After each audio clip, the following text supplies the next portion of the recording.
Hey everybody, welcome to What the Flick, our discussion of the Americans. We got to catch up on a couple of episodes. Robert Abele, Ben Mankiewicz. So much happened in last night's episode. But let's get a little bit of the previous. Yeah, because the last night doesn't happen unless they have Lyric, and last week, they had to. Lyric almost was killed by Lucia. But then, got the better of her, and Elizabeth just let it all happen, which, was a big deal for Elizabeth. Right, big deal. It's like someone she liked, admired, a fellow, Yeah. she sees herself, a young, passionate revolutionary. She wanted to be a mentor to her, and lets her clearly. be choked out while she could prevent it right in front of her. Right. That was a great scene for Elizabeth's character and the sort of inevitable hardening of people in this business. Yeah. You see too many awful things.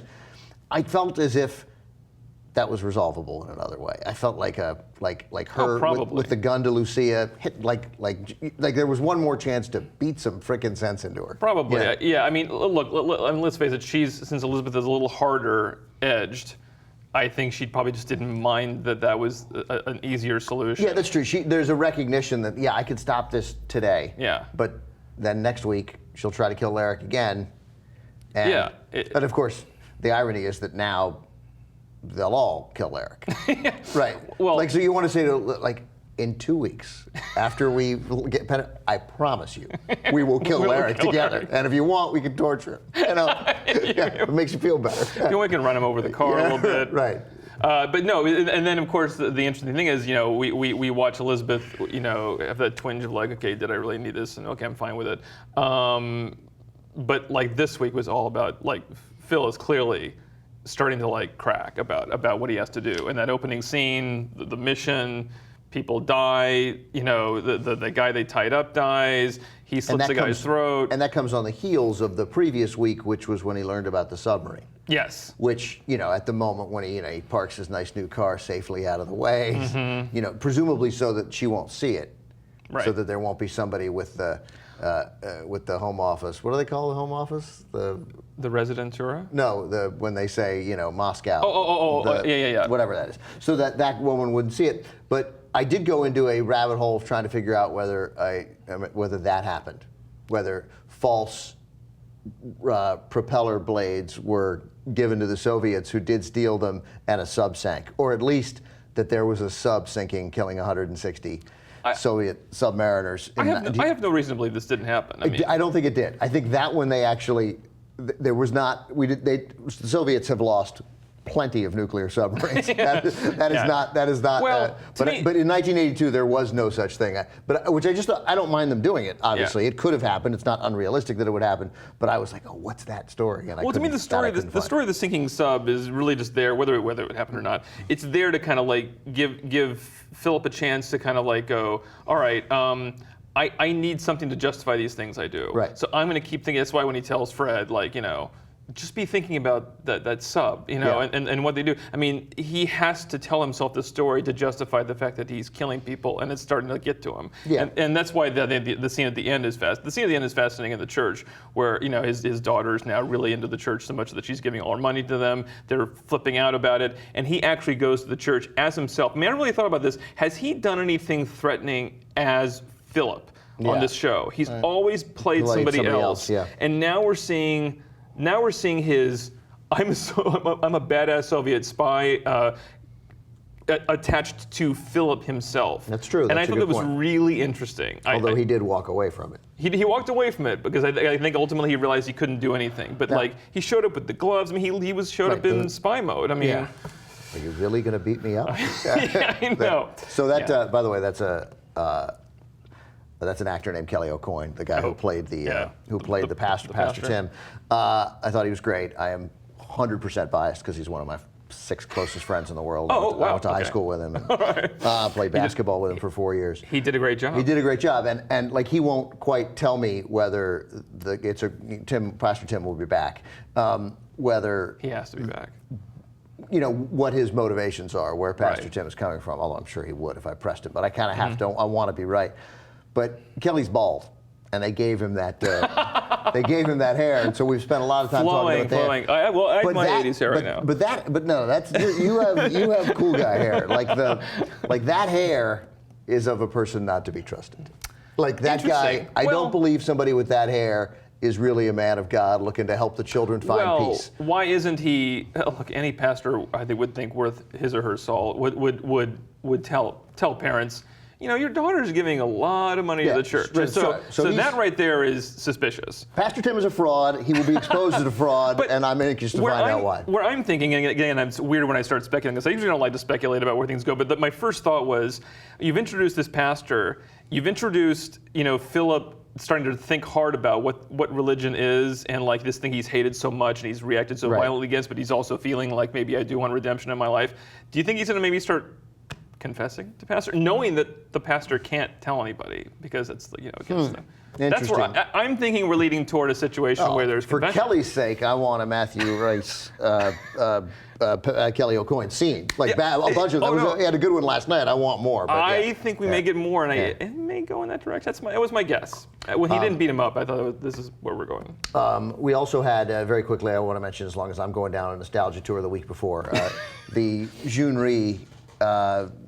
Call USA 1000 commercial in DC. You love the 80s references on the show, and it occurred to me that that's going to be lost on any place that didn't have that commercial. So specific that I wouldn't have known exactly how 80s it is. And they let that thing run. In the back, that commercial finished with a little 4-year-old a Korean kid saying "Nobody bothers me," and then it ended with the boy or the girl, the other one saying "Nobody bothers me either," and then winking at the camera a little, "Nobody bothers me either." It was great. Written by a E Street Band member, Nils Lofgren, too. And then in this episode, we get Dr.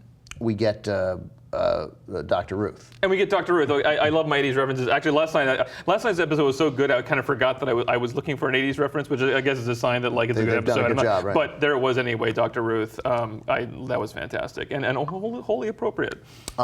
So Martha makes the connection, didn't even realize she was making it, but made it for Stan, that the murders happened the same week as the... Yes, which has now put Stan on the trail of the murdered family and what that might mean. Right. I thought Stan had a good episode because it's always good when you sense that he's getting closer and closer to figuring out who's a spy and who's not. It was good that he had that little scene of interrogating all the people, and his scene at the DOD was fantastic, I thought. It was great. Those guys. It was great. His scene and his scene with John Boy was great too. When he's like, "We could kill Oleg." Right. Yeah, or if that's his name, whatever. And he's like, "Are you joking?" Right. Yeah. No, and then Gad had a great scene with Arcady. Totally, in the diner. Yeah. That was, And I think, will it work? Seems like it might work. That Arcady might make a call like, right, let's stop pressing this. Yeah, I don't think Arcady's that flipped up. But then wouldn't John Boy, doesn't John Boy, I guess, if the FBI knows they're these plant families, why aren't they working harder to find out? And why aren't they screaming about it in the media anyway, so to put the same pressure that he's threatening to put on John Boy now to make the Soviets start over with it? It's interesting to learn at what level they just kind of accept that there are spies in their midst that are doing something, and at what level they decide we have to find these people, who these people are. But also, it was interesting that we had Oliver North as a it almost made me hate the whole show. But he got a story credit. It's okay. He does know of the Contras, as you pointed out. Yeah, he knows. Yeah, he knows. In fact, I was trying to figure out maybe what he would have given.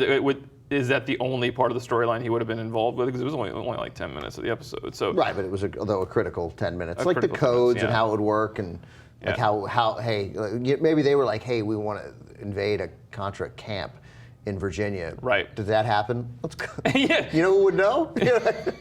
So maybe. Or he's been a fan of the show and he's been like right into them this whole time. Like, let me on this show. Right. Totally. Yeah. I thought that when that guy died that they tied up, that sort of Philip's reaction when he saw the guy, it was like he's like, this is a worker. Mm-hmm. This is not who we kill. I know. Right? This is a regular guy. And coming after the death of all the guys on the sub, he thought that he had to save him. And it was just his complete depression when Kerry Russell has to go handle it and untie him and stuff, and he's just like, I can't.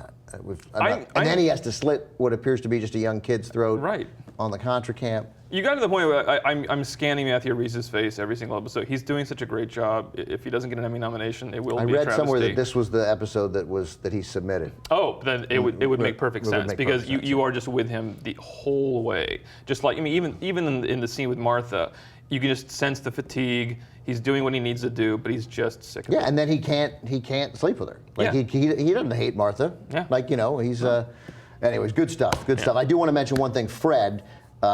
John Carroll Lynch, because whatever. I know you don't like. I do like to. I get why you don't like to speculate. I like a little speculation, and I just think it's interesting that we're getting to see more of Fred. And we know he was at that meeting in Alexandria, and he gave that line, "I would never betray my country to stand," which makes perfect sense. It's a normal line to give, except I'm starting to think maybe Fred killed the other family. That is a shocking allegation that could very well be true. It bears watching, and I'm sure that they wanted to plant that seed to some extent anyway. All right, Robert, good stuff. Thanks, man. Next week, the Americans, home stretch.